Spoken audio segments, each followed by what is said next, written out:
Boyd Gregg is a father, a husband, an engineer, and a 13-year Daniel Island resident who wants to serve the constituents of Daniel Island, Cainhoy, and parts of downtown Charleston on Charleston City Council. He talks to me one-on-one about the issues and why he's running for this edition of Quintin's Close-Ups. And if you haven't already, subscribe to my YouTube channel and like Quintin's Close-Ups on Facebook. Boyd Gregg, welcome to the award-winning Quintin's Close-Ups. Thank you. Thanks for having me. I appreciate your time. You're very welcome. I understand that you're a 13-year Daniel Island resident that obviously now is a candidate for Charleston City Council District 1, which covers Daniel Island, Cainhoy, and other parts of Charleston, including downtown. You identify yourself as an infrastructure engineer, a family man, an entrepreneur, and a community volunteer. Tell me, why Boyd Gregg, why Charleston City Council? That's probably the question I get asked more than anything else right now. In short, I felt like my professional experience, 20 years as an engineer, working with municipal governments all over the country, helping them with fix infrastructure problems, was something that I could add a significant amount of value to the city council. What I tell people is I've seen what happens when we don't prioritize infrastructure. I've seen what the good things that happen when we do, and I know. More importantly, I think how to address some of these issues while also protecting our tax dollars in the process. You also said, okay, let me ask you this. What's more important for District 1 right now? Building new homes and commercial space, or rehabbing, expanding, and better utilizing the existing homes?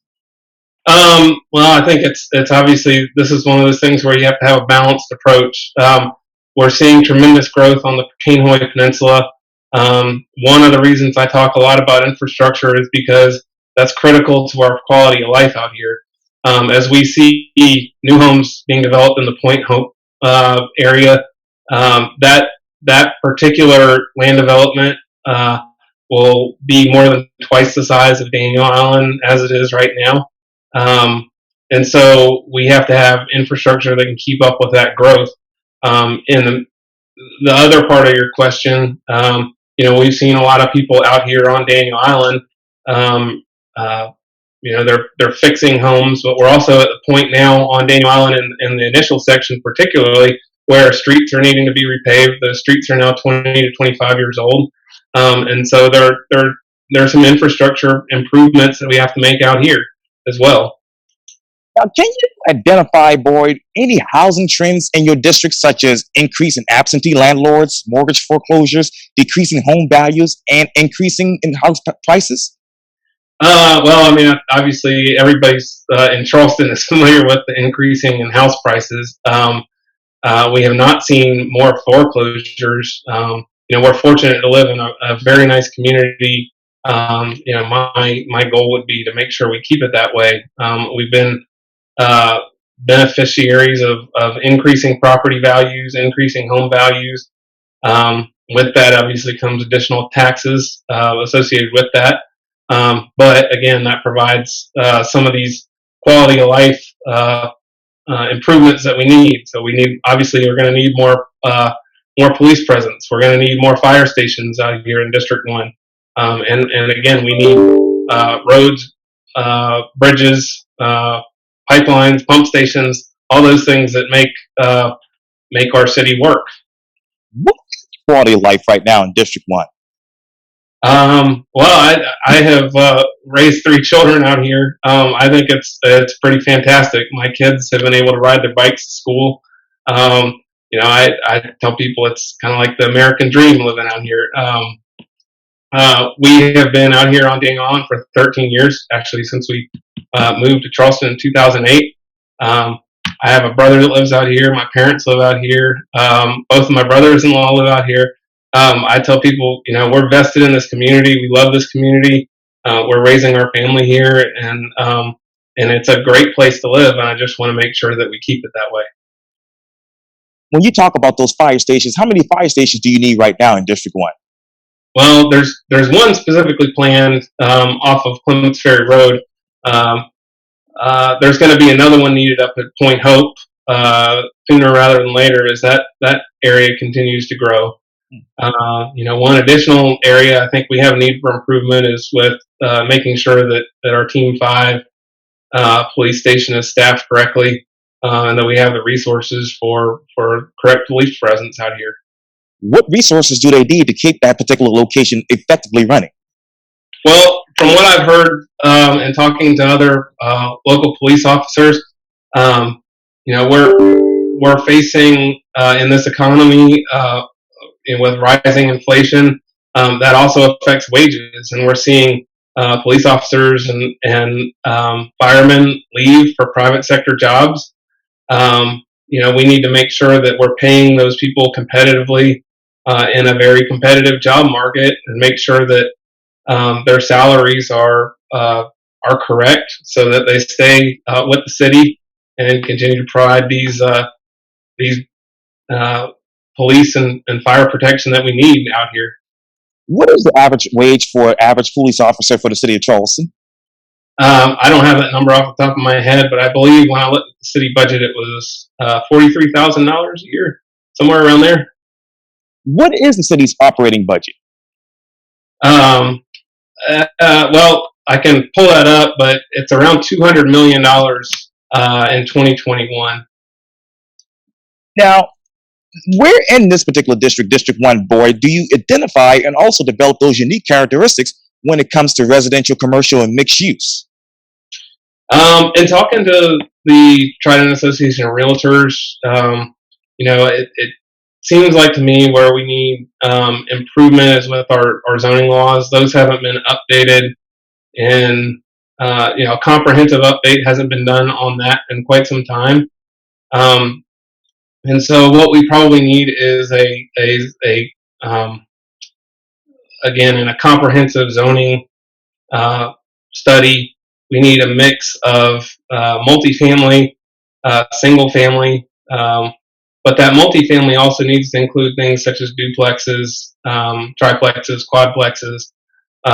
Obviously, density is sometimes has a negative connotation, but the reality is we have a supply and demand problem with the way that the prices are increasing. The only way to fix that, if we're trying to achieve more affordable housing for some of our workforce, is to increase the supply.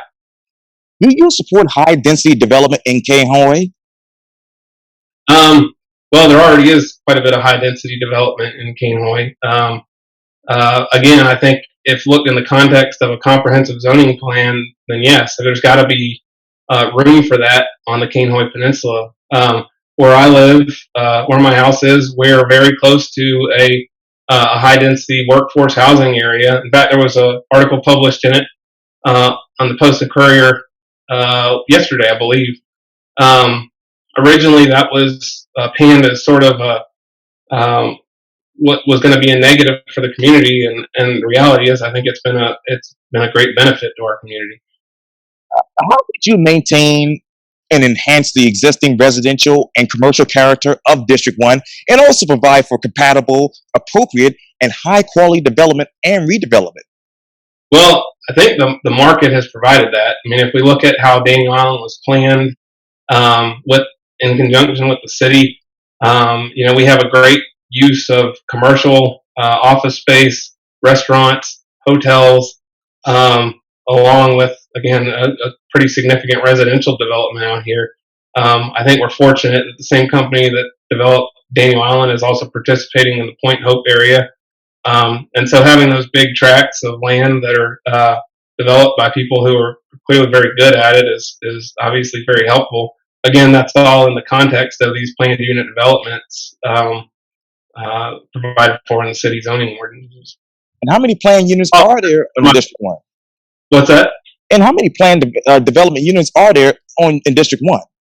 Well, I mean, the big ones obviously are Daniel Island, where we are right now, and then the Point Hope development as well. How many homes in District 1 have been built at a fairly consistent rate? Well, so if you look at how many homes are on Daniel Island right now, I think that build out, we're going to be around 6,000 housing units. And if you look at what's coming to Point Hope, that's going to be somewhere around 15,000. Oh my. Uh, Again, that stands to be. I'm looking at. I got to pull my notes here to make sure I'm giving you the right numbers. Yeah, so Daniel Island was originally planned for 9,500 units. It's now going to be at build out. It will be around 6,300 units. But Point Hope has potential to be much larger than that. Now, what is the actual household type in your district? Well, I can speak for myself and my neighbors and my family. Most of us are, I would say, middle, upper class, suburban voters. I mean, that's how this group breaks out. Mostly professionals. Now, what strategies would you implement that will promote the economic vitality and financial stability of District 1 while maintaining its residential character and preserving its natural beauty? Well, you look at where most of the jobs are. They're not in District One. I mean, me in particular. So I work in. I'm working all over the country. Some work here in the Southeast and in South Carolina, but most of my work is all over. And I think, at least speaking to friends and neighbors and family, they are also working. Outside of District One. I mean, that's the reality. This is mostly a residential area, and there's just not a lot of employment centers here in District One, with the exception of obviously, what we look at our restaurants, businesses here on Daniel Island, hotels, um, those things. But that's not going to employ the vast number of people that we're talking about here. Now, okay, I'm going to ask a redundant question, but what is the labor force in the city of Charleston? What's that? What's the labor force in the city of Charleston? I guess I don't quite understand the question. I'm sorry.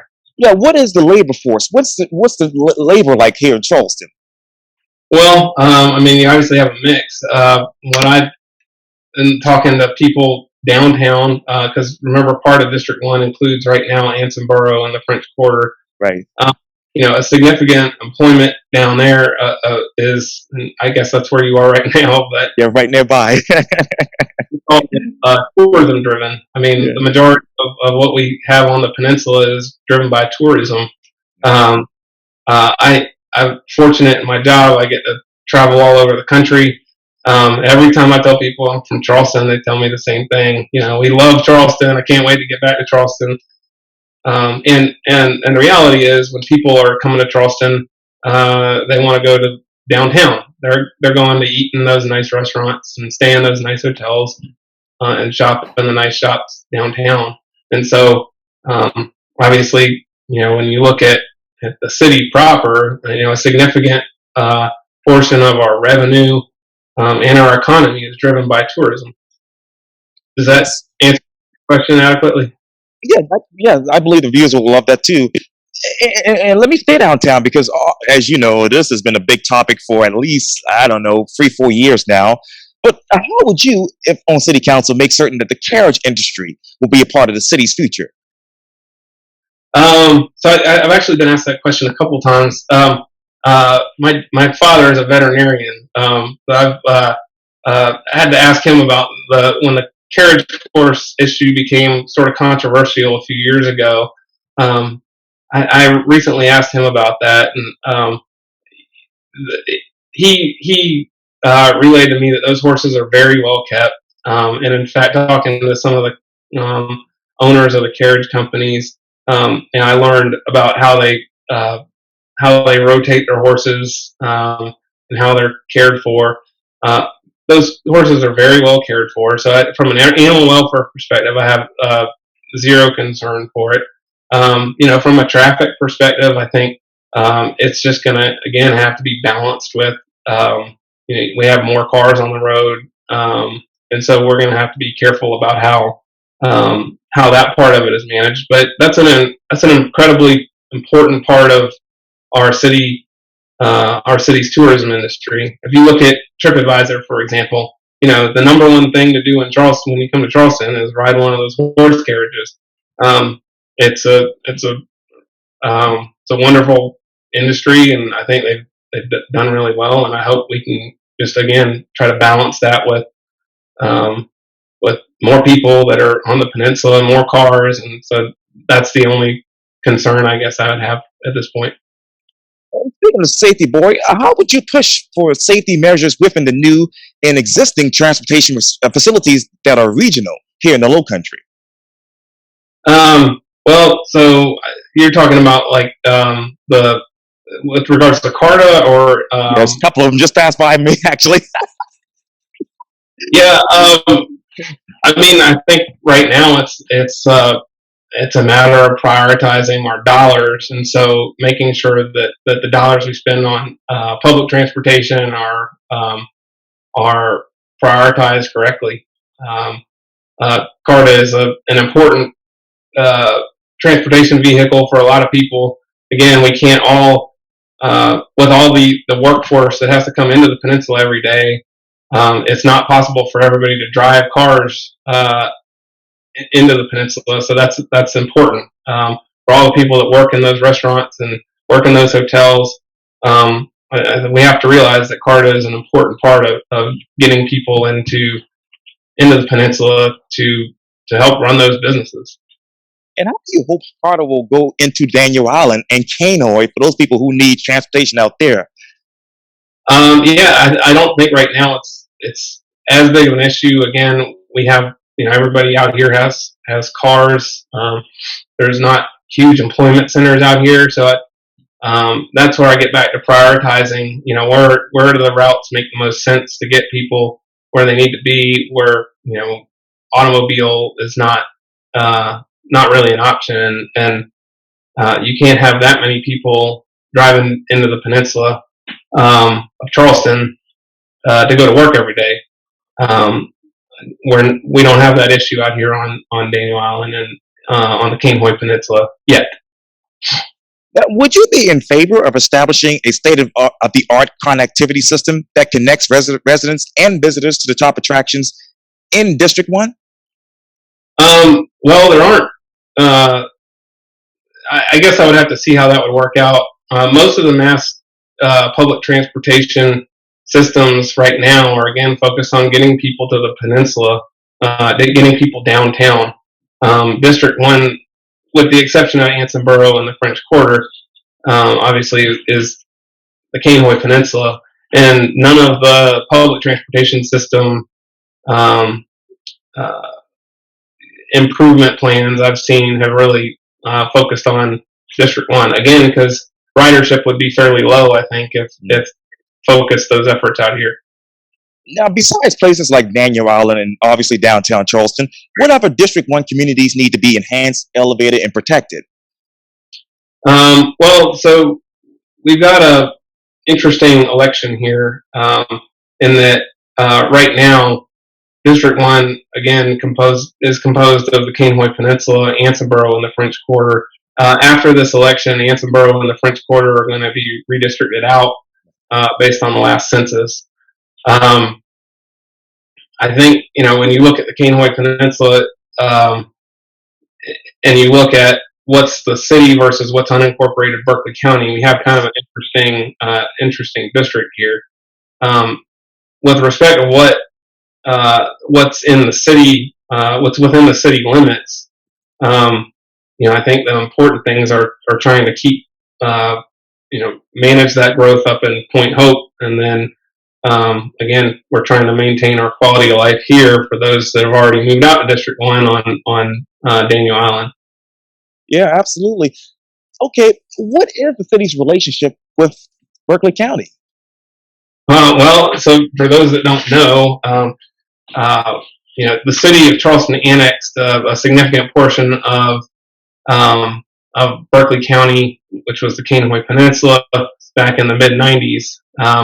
And so while we were incorporated into the city of Charleston, we were also in Berkeley County. So we pay Berkeley County taxes as well as taxes to the city of Charleston. In talking to our past council members, as well as our county council members, that relationship works quite well. There's always room for improvement, I think, but the reality is these governments all have to work together to accomplish the needs of everybody out here. So when we talk about infrastructure and roads and bridges in particular, the city and the county really have to work together to get these projects built. Now, where should the improvements happen with that relationship? Um, I think it's just whenever you're dealing, and again, I do this on a daily basis in my job, my career as an engineer. Whenever you're dealing with multiple government entities, it's very difficult to, I shouldn't say difficult, it's sometimes a challenge to get a project done. And so, I don't think there's anything specific that needs to be improved out here. But at least not that I can tell right now. I just think again, it's about trying to work together to try to accomplish one common goal. And again, when you have multiple government entities, sometimes that's challenged. Yeah, and what will be that common goal that you all hope to share in the next 5 to 10 years? Well, I mean, I would say at the end of the day, I would hope that we've improved infrastructure, which directly relates to our quality of life out here in District 1, particularly as we look at that growth up the Clements Ferry Road corridor. Yes, absolutely. What's been the growth rate in the district? Well, obviously District 1 over the past 10 years. Well, the majority of that has happened on Daniel Island. I had my census sheet here a few minutes ago, and I misplaced it. But we've had about, I think since the last census, we've gained 5,000 residents out here. And so that's what's necessitated the need to drop Ansonborough and the French Quarter from District 1 now. And let me ask you, what has been that historical population projection for the city of Charleston? As far as growth rate? Yeah, the trend. What has been that historical population trend? Well, I mean, so the areas where we're growing are obviously out in West Ashley. We're sort of built out on the peninsula. There's not a whole lot more population growth that can occur on the peninsula downtown. Right.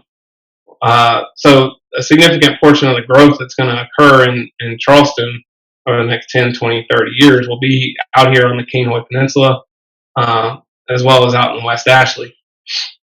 Now, how should the city plan to slow outward expansion of the city limits and focus on making necessary changes within the city limits? Well, I think what you're getting at there is potentially increased density in city centers versus suburban growth. And what I tell people is I think ultimately the market dictates that.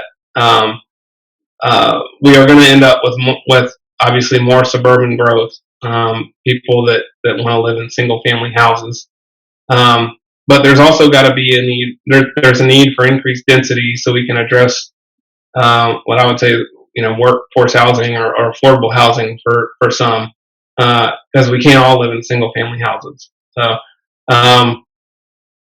I think there's going to be a mix of increased density throughout the city, but there's also going to be more suburban growth, particularly out in the Point Hope area. Where exactly would affordable housing be, and where exactly would workforce housing be in District 1? That is. Well, that's where we get back to get comprehensive zoning reform and how we address that. I go back to that the workforce housing development we have here that's a quarter mile from where I sit right now, and it's going to have to be mixed in. Obviously, we can't that housing can't be isolated in pockets, and so and we just have to evaluate that on as the market sort of determines the need for it. And I wish I could get you. I want to ask some more follow-up questions, and I want to talk to you about the seawall and so many other things. But I hope to get you back on later on. But let me ask you, if you're elected to city council, what exactly would you do on day one? Well, my goal is to try to prioritize infrastructure on city council. So that's the thing I know the most about. That is, if you look at the city budget, that's where we're going to spend a significant amount of our money over the next 10, 20, 30 years. That has a direct impact on our quality of life. And so my goal is to focus on infrastructure improvements, the most efficient, the best way to make those improvements, while also protecting our taxpayer dollars. Boyd Gregg, thank you so much for your time. And again, welcome to the award-winning Quintin's Close-Ups. Thanks, Quintin. I appreciate it. You You're have a very good welcome. Oh, likewise.